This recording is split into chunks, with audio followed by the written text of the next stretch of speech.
Di sepak bola, ada beberapa teori konspirasi yang dianggap paling mengerikan, karena bukan cuma soal wasit atau trofi, tapi menyentuh nyawa, kejahatan terorganisir, dan kekuasaan besar. Ini dia teori konspirasi sepak bola yang sering diinvestigasi oleh jurnalis. Bersiaplah.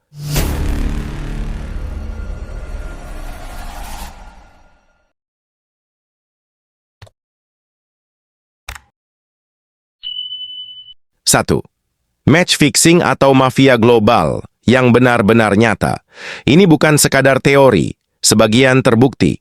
Ini mengerikan. Kenapa mengerikan? Melibatkan mafia internasional seperti Italia, Balkan, Asia, dan lain-lain. Pemain, wasit, bahkan kiper dipaksa kalah. Ada laporan ancaman pembunuhan jika menolak.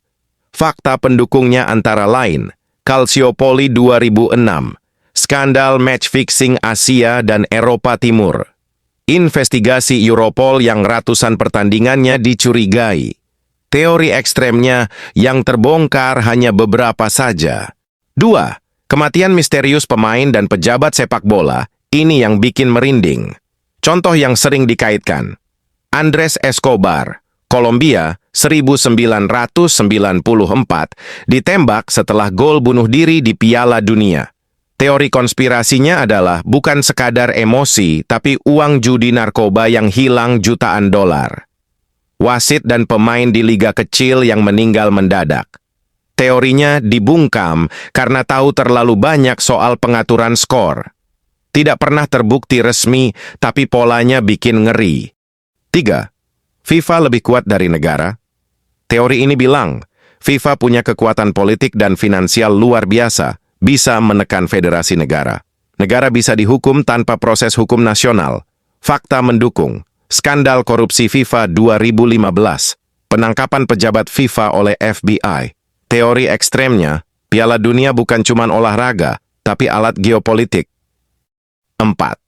Doping yang disapu bersih. Teori gelap. Banyak klub elit melakukan doping sistematis. Tes bisa diatur atau ditunda. Pemain top dilindungi demi citra sepak bola.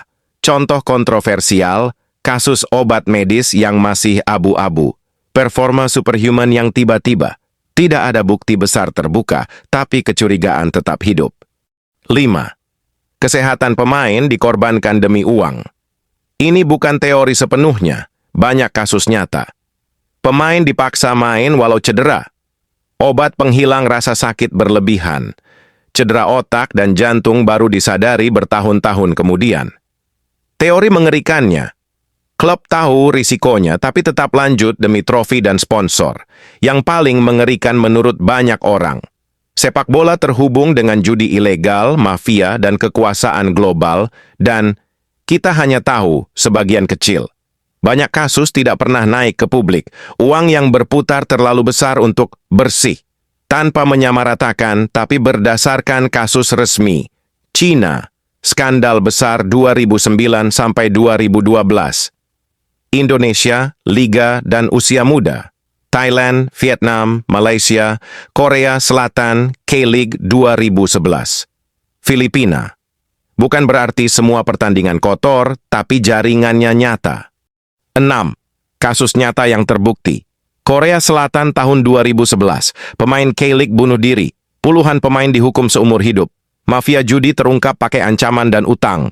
Cina, ratusan pemain dan wasit ditangkap. Presiden federasi dipenjara. Pengakuan ketua federasi Cina, liga hampir sepenuhnya rusak. 7. Kenapa pemain jarang melapor? Karena takut balas dendam. Tak percaya federasi, karir bisa langsung tamat, dianggap ikut bersalah. Pengakuan, lebih aman diam dan main buruk. 8. Peran bandar judi internasional, bagian paling gelap. Taruhan dipasang dari Singapura, Makau, Hong Kong. Uang mengalir via rekening bayangan. Operator judi tidak pernah tersentuh. Yang dihukum adalah pemain kecil. Otaknya aman, pionnya dikorbankan. 9. Dampak jangka panjang, generasi pemain trauma. Fans kehilangan kepercayaan. Liga dihancurkan dari dalam. Pemain jujur ikut kena stigma. Kesimpulan paling jujur, Match fixing Asia bukan soal uang semata. Ini soal kontrol dan ketakutan. Di banyak kasus, pemain bukan pelaku utama. Mereka korban sistem, tapi tetap yang dihukum paling berat. Dan itulah kenapa banyak penyelidik bilang, Asia adalah tempat paling kejam untuk match fixing.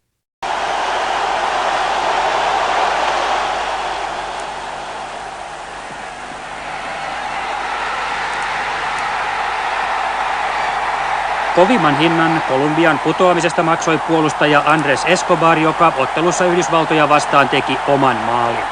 Joukkueen palattua kotimaahan Escobar joutui kotikaupungissaan Medellinissä sanaharkkaan kannattajien kanssa. Kiistely päättyi laukauksiin, Escobar murhattiin, hänen ruumistaan löytyi 12-vuotias. Itulah 9 teori alasan mengapa mafia di dunia sepak bola itu nyata. Jangan lupa subscribe, like, dan komen, karena di video selanjutnya kami akan membahas beberapa teori konspirasi tentang sepak bola. Terima kasih.